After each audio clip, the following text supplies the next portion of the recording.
An elderly woman and her German shepherd were left stranded on the shoulder of a frozen Montana highway, right as a savage blizzard came tearing down out of the mountains.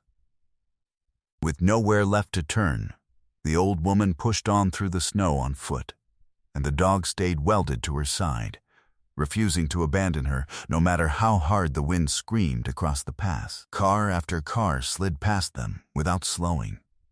Then, finally, one Marine pulled over. But after he brought the woman and her dog back to his cabin, he stumbled onto something he was never meant to find. A secret tangled up with a dead Marine, stolen land, and a final recorded message that someone had tried very hard to bury. And from that night forward, not one of their lives would ever be the same. If this story stays with you, do me a favor before we begin. Subscribe, ring that bell, and stay with me all the way to the end. The storm came over northern Montana with no warning at all, swallowing the pine-covered roads around Black Hollow in white silence before the sun had even set. Garrett Hale kept both hands locked on the wheel of his aging Ford pickup as the snow slapped the windshield in hard, blinding bursts. Highway 16 wound through the hills near Flathearn Lake like a frozen scar across the land, nearly invisible now beneath the fresh powder. The heater rattled weakly beside him, while an old country station faded in and out through bursts of static until Garrett finally reached over and shut it off. Quiet suited him better anyway.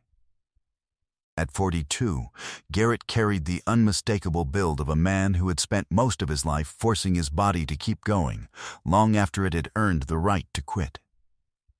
He stood well over 6 feet, his shoulders thick from years of lifting engines, hauling timber, and living in places that punished anyone who hesitated. His dark brown hair was clipped short in the practical way the Corps had taught him, threaded with gray near the temples now.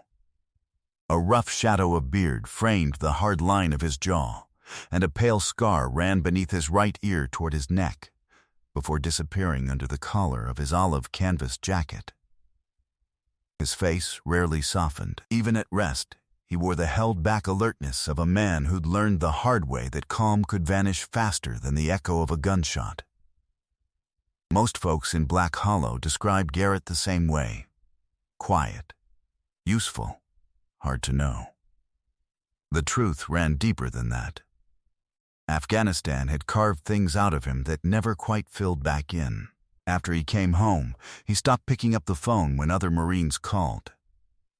He moved twice in 4 years before finally settling into a small cabin outside town, set against the pines that overlooked Flathearn Lake.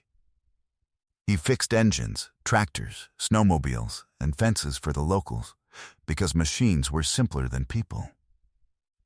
A machine broke for a reason you could actually find. People rarely gave you that courtesy. The storm thickened as he rounded mile marker 12, and that was when he saw them. At first they looked like nothing more than shadows caught inside the snow, one figure sitting near the guardrail, another standing over it. Garrett's foot lifted off the gas on pure instinct. 3 sets of tire tracks ahead showed exactly where other drivers had slowed, looked, and rolled right on by. He almost did the same. Then the standing figure stepped forward into his headlights. A German shepherd. The dog planted itself squarely between Garrett's truck and the seated woman, snow gathering across its dark sable coat without being shaken off. It didn't bark. It didn't panic. It just watched the truck with a focus that crawled up the back of Garrett's neck. Even through the glass, he knew discipline when he saw it. "That's no pet," he muttered. He rolled another 20 yards before the cold weight of guilt settled into his chest. Under his breath he cursed himself, hit the brakes, and reversed back through the snow until the pair lit up fully in his headlights. The old woman sat against the guardrail with both hands tucked beneath a thin wool coat far too light for a Montana storm. She looked painfully small against all that white. And yet there was something unbroken in the way she held herself upright. Her silver-gray hair had half escaped from a neat knot at the back of her head, and her face carried the fragile texture of age worn down by hardship more than years. But her pale eyes were sharp, awake, refusing to surrender. The dog moved the instant Garrett stepped down from the cab. It positioned itself between him and the woman with precise control, muscles coiled beneath wet fur. No snarling, no wild lunging, just a clear and steady warning. Garrett slowly peeled off his gloves and tucked them into his pocket. Bare hands meant something to a trained dog. He knew that much. "Easy," he said calmly, lowering himself into a crouch despite the ache in his knees. "If I meant her harm, I'd have kept driving like everybody else." The shepherd's amber eyes never left him. Up close, Garrett caught the details only a man who'd worked with these animals would notice. 6 years old, maybe, deep through the chest but lean at the waist, ears up despite the cold. A faint old scar above one shoulder hidden under the winter coat. But it was the stillness that gave it away. This dog had been trained to weigh a threat before it ever reacted. The old woman coughed weakly into her sleeve. "Ranger," she whispered, "let the man speak." The dog hesitated, then eased half a step to the side without fully standing down. Garrett gave a single nod. Fair enough. He moved closer and crouched beside her. "Ma'am, can you stand?" "I'd like to claim I can," she answered, her voice thin from the cold but carrying a flicker of dry humor underneath. Reality may have other plans. Something about that answer landed harder in Garrett than panic ever could have. He slid an arm carefully beneath her shoulder and helped her up. She weighed next to nothing. "Name's Garrett Hale," he said, guiding her toward the truck. "Eleanor Whitmore." The name meant nothing to him yet. Ranger leapt up into the passenger side first and immediately turned back toward the open door, as if clearing the space before Eleanor climbed in beside him. The whole drive, Garrett noticed, the dog never once stopped watching him. The trip back to the cabin took 15 slow minutes through worsening snow. Nobody said much. Eleanor shivered quietly by the heater, while Ranger lay across the floorboard at her feet, lifting his head every time the road bent too sharp, like he'd stopped trusting roads altogether. The cabin appeared out of the storm near the edge of Flattern Lake, ringed by tall pines and half-buried fences, warm yellow light bleeding through frost-coated windows. Garrett pulled in close to the porch to spare Eleanor as much wind as he could. Inside, the place smelled faintly of cedar, coffee, and engine oil, modest but clean. Old Marine Corps photographs sat face down on the bookshelves beside repair manuals and fishing gear. Garrett didn't get visitors. The silence in that cabin had become a habit years ago. Eleanor clocked the turned-down photos right away, but had the grace to say nothing. Garrett coaxed the wood stove back to life, then heated canned soup and laid bread out on cast iron. Ranger stayed glued to Eleanor's chair the whole time and refused to touch food until she'd touched her bowl first. "Another sign of training. You were a Marine," Eleanor said after a while. Garrett glanced up from the stove. "Still am." She gave the smallest nod. "My son was too." Something tightened, invisible, in Garrett's chest. What was his name? Daniel Whitmore. The spoon slipped in Garrett's hand and clicked against the side of the pot. For a few seconds, only the fire spoke. Daniel Whitmore. The name dragged memories up through him with brutal clarity. Heat, gunfire, Afghan mountains glowing orange beneath a wall of smoke, a younger Marine hauling him out of a burning vehicle and laughing the whole time like death itself wasn't fast enough to catch them. Garrett looked across the dim cabin at her. "Daniel saved my life," he said quietly. Eleanor's exhausted face softened for the first time all night. "Then maybe God knew exactly where to leave me tonight." Neither of them said much after that. The snow kept falling while Ranger finally lowered himself beside her chair. But Garrett noticed something shift in the dog. He still watched Garrett carefully, only now it wasn't the look you give a threat. It was closer to recognition. Later, while Eleanor slept in the spare room, Garrett sat alone at the kitchen table, turning over an old Marine Corps challenge coin Daniel had pressed into his hand years ago overseas. Eleanor had spotted it hanging by the fireplace and gone quiet. Before bed, she'd told him he was worried before he died. About the land near the lake. About the people circling my family. Daniel kept saying something felt wrong. Garrett had stared toward the dark hallway. Car accident? Eleanor had hesitated. That's what they called it.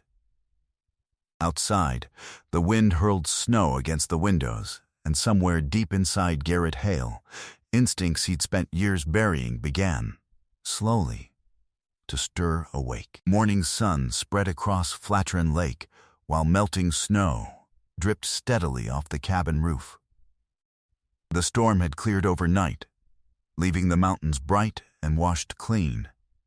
But Garrett never trusted a peaceful morning enough to enjoy one. He'd been up since before dawn, standing at the stove in worn jeans and a dark thermal shirt as coffee simmered beside the skillet. Across the kitchen, Eleanor sat near the window with both hands wrapped around a mug. In daylight, she looked older than she had in the storm, but somehow steadier too. "You cook like a Marine," she said softly. Garrett glanced over. That meant to be an insult? It means you trust coffee more than sleep. Something close to a smile crossed his face before it vanished. Ranger padded in and settled beside her chair, and in the light Garrett could finally study him properly, large and lean, the sable coat going dark charcoal along the spine, lighter ash across the chest, amber eyes tracking every motion in the room without a trace of nervousness. He'd worked beside military K-9s overseas. Ranger had that same wasted-nothing discipline. Then the dog's head snapped toward the hallway leading to the mudroom and garage. His ears rose, and he stood and walked slowly toward the back of the cabin, stopping halfway to look directly at Garrett. Waiting. What is it? Ranger turned toward the garage again. Eleanor lowered her coffee. "He did that once before," she said quietly. "The day Daniel hid something from Melissa. The garage smelled of cold cedar and old oil." Ranger walked straight to a weathered brown work jacket hanging on the wall hooks. Daniel's, no question, grease darkening one sleeve, the collar hand stitched more than once instead of replaced. The dog pressed his nose against one pocket and looked back. Garrett reached inside. The first thing he pulled out was a repair receipt from Bannon Auto Repair. Brake inspection requested. Unsafe to drive pending service review. His expression hardened. The second was a brass storage key on a faded plastic tag marked C-17. The third was a folded handwritten note. And Garrett knew the handwriting instantly. Fast, sharp, slanting right, like the man had never slowed down long enough to second-guess himself. He read it slowly. "If something happens to me, Mom can't be left alone near those people. Victor Langley keeps buying up land around the lake through private deals and shell companies. Melissa thinks he's helping us survive the debt, but he turns every favor into ownership. Some of the older families are already getting pressured to sell. I should have stopped this sooner." Garrett read it twice, then lifted his eyes. "Who's Victor Langley?" Eleanor lowered herself onto a stool by the workbench. A real estate investor out of Billings. Wealthy, polite the way dangerous men usually are. Daniel didn't trust him? No. Her voice tightened. And Melissa? Eleanor stared at her hands a long moment. My daughter-in-law. Or at least, she used to feel like one. Garrett folded the note carefully while Ranger watched with an intensity that unsettled him. The dog wasn't reacting at random. He understood these things mattered. An hour later, they drove into Black Hollow under a clear sky. Snowbanks lined the roads, sunlight flashing off the lake. The town already looked ordinary again. Trucks rolling through intersections, men shoveling walks, smoke curling from the diner chimney. Garrett hated how fast a place could erase the shape of a tragedy. Bannon Auto Repair sat at the edge of town beside an aging gas station, its faded blue paint peeling under streaks of rust. Noah Bannon stood at the open bay when they parked. 56, built thick and heavy from a lifetime of lifting engines, hands carved out of leather and motor oil, a heavy mustache half hiding a permanent scowl. He clocked Eleanor first, then Ranger. "That dog tells me this isn't a social call." Garrett handed him the receipt without a word. Noah studied it, exhaled slow. "Daniel Whitmore's truck. You remember it?" "I remember Marines who pay attention when their vehicle starts acting wrong." He waved them into the warmer office. "What exactly was wrong with it?" Garrett asked. "Brakes," Noah said at once. Pedal pressure kept changing, soft 1 minute, grabbing too hard the next. Daniel said it didn't feel natural. Garrett's jaw flexed. Was he drinking? Noah's eyes came up sharp. No, the word landed fast enough to sound offended. He looked stressed, tired maybe, not drunk. "I know the difference." Eleanor stared at the stained floor. "Then why wasn't the truck repaired?" Garrett asked quietly. Noah hesitated, and the hesitation mattered. "Because somebody picked it up before I finished checking the rear brake lines." "Daniel?" "No." Silence settled over the office. "Who took it?" Noah wiped his hands slow on a rag. "Melissa." At that exact moment, Ranger came to his feet by the window, a low rumble building in his chest, ears swinging toward the road. Garrett turned just as a black SUV rolled past the garage, the passenger window sliding halfway down. A man sat inside watching them. Mid-40s. Tall, clean-shaven. An expensive charcoal coat that had no business in Black Hollow. His face carried the polished calm of a man used to running rooms without raising his voice. And he was smiling. Noah's expression darkened. "That," he muttered, "would be Victor Langley." The SUV rolled on without stopping. But Garrett couldn't shake the feeling Langley hadn't just been passing through. He'd been counting who was asking questions. The next morning, Garrett drove Highway 93 toward Missoula under gray cloud, the mountains still heavy with late snow. Eleanor rode beside him, hands folded over her coat, while Ranger lay awake in the back, amber eyes flicking toward every passing car. Garrett noticed the dog growing more alert the farther they got from Black Hollow. Military dogs remembered patterns. Ranger understood they were closing in on something. The storage facility sat on the industrial edge of town near the rail yard, tall chain link, slow-turning cameras, the kind of anonymous place built for the secrets people don't want under their own roofs. Garrett parked by Unit C-17. Eleanor sat still a moment. "If there's nothing in there," she said quietly, "maybe that would be easier." "No," Garrett answered honestly. "It wouldn't." Ranger dropped down first, scanned the rows, then took up position at Eleanor's leg. Garrett worked the brass key, stood holding the cold handle for a few seconds with something heavy settling under his ribs, then pulled the door open. Dusty air drifted out, old paper and cold steel. The unit was small but carefully organized. Daniel hadn't stored memories here. He'd stored evidence. A folding table against the back wall, 3 sealed banker's boxes, rolled maps in a plastic tube, and an old cassette recorder furred with dust. Ranger came in behind him, then stopped and sat by the door, as if he understood this wasn't a place for wandering. The first box held property maps of the area around Flatiron Lake, covered in handwritten notes and red ink. Lakeside parcels circled again and again, printed ownership records clipped beside them. Garrett knew some of the names: elderly couples, retired ranchers, widows living alone out along the lake road. Eleanor lifted one page slowly. Evelyn Cross. She whispered. She's lived near us 30 years. Many of the documents described sudden offers far above market value. Others were dressed up as warnings about future tax hikes and zoning changes. Every single one carried the same quiet pressure underneath the polite language: sell now, before things get hard. The second box hit harder.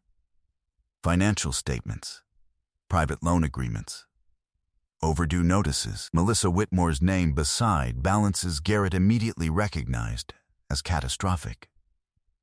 Credit debt, refinancing, hidden second mortgages against Daniel's property. Victor Langley's companies threaded through all of it under a half-dozen different names. Eleanor sank into the folding chair. She never told him how bad it was. Maybe she told him some of it, Garrett said quietly, just not all at once. The final box held photographs, town planning documents, and a portable cassette recorder old enough to belong to another decade. A strip of masking tape on the side, read, in Daniel's hand, if needed. Eleanor's breath caught. That's his writing. For the first time, Ranger rose and crossed to the table. Resting against Garrett's leg and staring at the recorder like he remembered it. Garrett pressed play. Static crackled. Then a tired voice filled the little steel room. Daniel Whitmore. Even after all these years, Garrett knew it in a heartbeat. If somebody's playing this, then either I ran out of time or things got worse faster than I figured. A hiss of tape. Victor Langley is buying up land around Flatiron Lake before the county announces a luxury resort expansion. He's using debt, shell companies, fake partnerships, whatever works. Melissa got pulled in deeper than she understands. At first I thought Langley was helping us stay afloat. Then I realized every favor had a string tied straight to ownership. Eleanor pressed a trembling hand to her mouth. He wants the lakefront, because once the resort goes public, the land triples in value. The older families are being squeezed quietly before they even know what's happening. Some are scared. Some are lonely. Most don't realize they're being cornered. Garrett's jaw locked tighter with every word. Then Daniel's voice shifted, more weary, more personal. If something happens to me, my mother becomes the next target. Langley figures old people break easier when they're alone. Maybe most do. A pause, rough breathing. I tried to handle this myself. That was my mistake. Garrett stared at the floor as the memories tore through him. Smoke, gunfire, Daniel laughing while he dragged him from the wreck, because Marines crack jokes when the situation goes hopeless. The recording went on. I tried to find Garrett Hale 3 times before this. Called old numbers. Asked around Helena and Bozeman after I heard he was back in Montana. Figured if anybody still knows how to stand up to a man like Langley, it's him. Garrett never spooked easy. Not even overseas. Eleanor broke then, not loudly, not all at once. Her shoulders simply folded inward as the tears she'd held back for so long finally slid free. Garrett stayed still beside her for a few seconds, because some pain deserves silence before it deserves comfort. It was Ranger who moved first, crossing to press himself against Eleanor's legs before lifting his head toward Garrett. No panic in it. Just a dog trying to hold 2 grieving people inside the same small space. Daniel's voice returned one last time. If you found this, Garrett, I'm sorry I waited too long to ask for help. The tape clicked and stopped. For a long moment there was nothing but Eleanor's uneven breathing. Garrett stared at the recorder while something old and buried shifted painfully inside him. Survivor's guilt, anger, shame. All of it. He'd spent years keeping everyone who mattered at arm's length because distance felt safer than losing more people. And all that time, Daniel had died trying to protect his mother alone. Garrett reached out and switched the recorder off, then looked at the maps spread across the table. "This isn't just corruption anymore," he said quietly. "It's a war." Spring rolled into Black Hollow with a kind of warmth that fools people into thinking winter is over. Snow still clung beneath the fences and pine shadows near the lake, but the town square had already filled with folding chairs, flower stands, and printed banners carrying Daniel Whitmore's name across crisp white fabric. Garrett hated the whole thing the second he stepped out of his truck. Nothing about it felt like grief. It felt staged. A temporary platform stood on the courthouse lawn beneath a white canopy, and beside the photographs of Daniel in his dress uniform sat large framed renderings of a future lakeside resort. Somebody had decided to turn a dead Marine into a sales pitch. Eleanor stepped down beside Garrett in a charcoal blue coat fastened at the collar with an old silver brooch. At 74, she carried herself with the same restrained dignity, but something in her posture had changed since the recording. She didn't look frightened anymore. She looked tired of giving in. Ranger moved to her side the moment his paws hit pavement, and Garrett watched people instinctively step aside as the shepherd passed. Near the back stood Noah Bannon, arms folded, mustache twitching whenever Langley's name floated through the crowd. He gave Garrett a short nod that somehow carried support, irritation, and a readiness for violence all at once. Near the stage stood Melissa Whitmore, 36, tall and slender, chestnut hair styled against the collar of a cream coat, clearly bought for appearance, not warmth. She was beautiful in a polished, magazine kind of way, but something underneath was coming apart. Dark circles lingered beneath the makeup, and every smile she gave the crowd arrived half a second late, as if panic reached her before composure could. Beside her stood Victor Langley, calm as still water in a coat too expensive for this town, silver threading his temples, his sharp face unreadable. The memorial began under a bright sky, a pastor speaking of loss and community, county officials nodding solemnly. Garrett barely heard a word. He watched Victor, who studied the crowd the way a gambler studies cards. Then Melissa took the microphone. "Daniel believed this town deserved a future," she said. "He loved Black Hollow, and he believed Flattern Lake could become something extraordinary for the generations ahead." Behind her, the renderings gleamed, luxury cabins, walking trails, a private marina. Daniel Whitmore Memorial Lakeside Community. Anger tightened slowly under Garrett's ribs. Then, Victor stepped to the mic himself. "Some of the remaining lakeside properties still need to be transferred before construction can begin," he said smoothly. "But sacrifice creates progress, and Daniel understood that better than anyone." Beside Garrett, Eleanor went completely still. Sacrifice. That was Victor's word for elderly families losing their homes. Garrett was on his feet before he fully decided to move. The crowd quieted as he walked to the stage. He took the microphone and looked, not at Victor, but at the people in their folding chairs. "My name's Garrett Hale. I served beside Daniel Whitmore overseas." The square went silent. "Daniel saved my life during an ambush outside Kandahar after our convoy got hit. Most men moved away from the blast. Daniel ran toward it. A murmur spread. He wasn't careless. He wasn't reckless. And he sure as hell wasn't drunk when he died." Melissa stepped forward sharply, You can't prove that.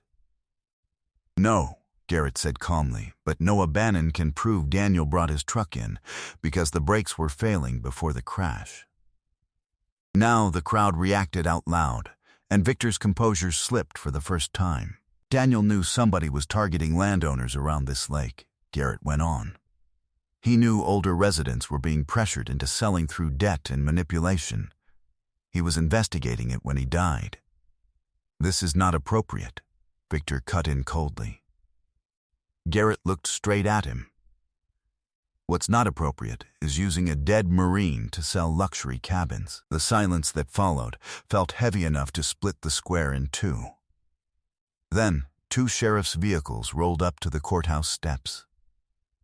Sheriff Abigail Ross stepped out first, 44, tall and sharp-eyed, blonde hair tied tight beneath her cap, carrying the hard-earned confidence of someone who'd worked for her authority instead of inheriting it. She walked straight for the stage, two deputies behind her, the crowd parting on its own. Victor Langley, she announced clearly. You're under arrest for financial fraud, property coercion, evidence tampering, and interference in an ongoing death investigation. For the first time all afternoon, Victor looked genuinely afraid. Melissa staggered back. No, wait. As the deputies closed in, she suddenly spun toward Eleanor in a panic and rushed forward. You don't understand. I was trying to fix everything. Ranger moved before Garrett could. The shepherd planted himself between Melissa and Eleanor, head lowered, ears high, a deep warning rolling out of his chest. No aggression, no fear, just total certainty. Melissa froze on the spot. Eleanor looked past the dog at her, tears standing in her pale eyes. My son died once, she said quietly. I won't let his name die with him. Nobody clapped. Nobody moved. Victor Langley was led away through dead silence while Ranger stood guard beside Eleanor under the bright Montana sun. Spring gave way to summer after the arrest, and the town did what small towns do with a scandal, lowered their voices at the diner, avoided each other's eyes, and pretended they'd suspected it all along. Melissa disappeared to Billings under her attorney's watch, while Victor's companies collapsed beneath fraud charges. But none of that mattered much to Eleanor anymore. She never went back to Daniel's house. It had stopped feeling like home long before the police arrived. Instead, she stayed at Garrett's cabin by the lake, where the porch steps creaked honestly under heavy boots and the pines whispered through the dark. What started as temporary shelter slowly settled into something neither of them knew how to name. Garrett fixed engines by day and worked on the old Whitmore Lake house in the evenings, replacing rotten wood, repairing the sagging porch, restoring cracked window frames, repainting faded walls, never rushing any of it. Victor's developers had probably hoped the place would rot past saving. Garrett rebuilt it board by board anyway, and somehow the work mended something in him that the war never had. Ranger usually lay in the pine shade watching, and over time his guarded distance fell away. He began following Garrett around the property the way he'd once followed Daniel. He trusts you now, Eleanor said one evening. Smart Dog finally lowered his standards. No, she said. Ranger only gives his loyalty once. The lake house came back to life. Noah helped sometimes, complaining the entire time before putting in 6 straight hours anyway. Sheriff Ross dropped by twice that summer, under the excuse of case updates, watching the restored house each visit like she understood it stood for something bigger than property. More elderly residents came forward after the arrest, some who'd nearly signed away their land, others too ashamed to ask for help until now. That gave Eleanor an idea. The Daniel Whitmore Foundation began one rainy evening at Garrett's kitchen table, Eleanor reviewing names of older neighbors who needed legal protection. You planning to save half the county now? Garrett asked. She adjusted her glasses. Daniel tried to protect people alone, I don't think we should repeat his mistake. It grew larger than either of them expected. Abigail connecting vulnerable residents with legal help. Noah donating repairs for those who couldn't afford them. Garrett dodged the attention through all of it. But the town noticed anyway. The Marine who'd once lived alone past the pines had become part of Black Hollow again, whether he meant to or not. The years softened after that. He stopped sleeping with the lights on. The nightmares thinned. Some evenings he and Eleanor sat in silence on the porch, watching the lake darken, Ranger between them, gray spreading slowly across his muzzle. Eleanor cooked proper meals and scolded Garrett constantly for pretending black coffee counted as nutrition. And he never argued much. He'd spent too long forgetting what ordinary family sounded like to risk interrupting it now that he'd found it. Then, one autumn afternoon, Eleanor asked him to drive her into town without saying why. He waited 40 minutes under the county clerk's fluorescent lights while she spoke privately with the clerk. When she came back, she held a manila folder against her chest and looked calmer than he'd seen her in years. In the truck, she rested it in her lap. I filed adoption paperwork. Garrett nearly ran the stop sign. You did what? Adult adoption is perfectly legal in Montana. Eleanor, don't interrupt before I finish. Her voice stayed calm but firm. Daniel was my son. Nothing replaces him. This isn't replacement. She turned to him.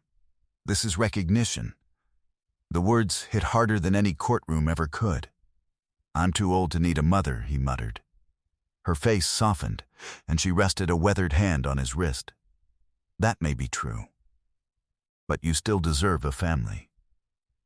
It became official months later in a quiet hearing attended only by Noah, Abigail, and 2 neighbors from the lake road, with rangers sprawled across the courtroom doorway like security no one had asked for, but everyone was glad to have. Then age finally caught up with Eleanor. Her hands weakened first, then her steps slowed, and by that last autumn she spent her afternoons wrapped in blankets on the lake house porch, Ranger stretched nearby, with his graying muzzle resting on the warm boards. Garrett drove her to appointments, kept the foundation running, repaired the neighbors' homes, and stayed exactly where he'd promised Daniel he would. She passed peacefully one cold October night inside the restored house, pine wind drifting through the cracked window. Garrett found Ranger already awake beside the bed, not whining, not frightened, just watching the stillness like a guardian who understood enough. Grief came again, but different this time. It no longer felt like being abandoned. It felt like love with nowhere left to go. Years later, on another Montana spring morning, Garrett stood outside the lake house holding a freshly painted wooden sign, Ranger resting in the grass, old now, his coat faded silver around the face, but his amber eyes still steady. Garrett fixed the sign beside the front gate and stepped back to read it. Whitmore Hale House. The wind moved through the pines, sunlight scattering across the lake, and he rested one hand in Ranger's fur and looked at the house that had nearly been lost to greed and silence and loneliness. For the first time in more years than he cared to count, the Marine who'd spent so long believing he'd been left behind finally understood something simple. He had come home. Sometimes God doesn't send his miracles the way we expect. Sometimes he sends them quietly, through a stranger who stops on a frozen road, through a loyal dog that refuses to abandon the people it loves, through broken souls who choose to stand beside one another when the rest of the world keeps driving past. Garrett believed the war had taken everything from him, but God still had one last family waiting beside that frozen highway. In our own lives, we rarely understand how powerful a single act of kindness can become. One moment of compassion may rescue someone's future, restore someone's faith, or answer a prayer they were too exhausted to even say out loud. The people we help today may turn out to be the family we never knew we needed.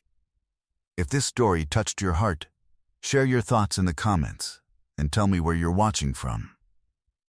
Don't forget to like, share, and subscribe for more stories of courage, loyalty, faith, and second chances. May God bless you and your family with peace, protection, and hope tonight.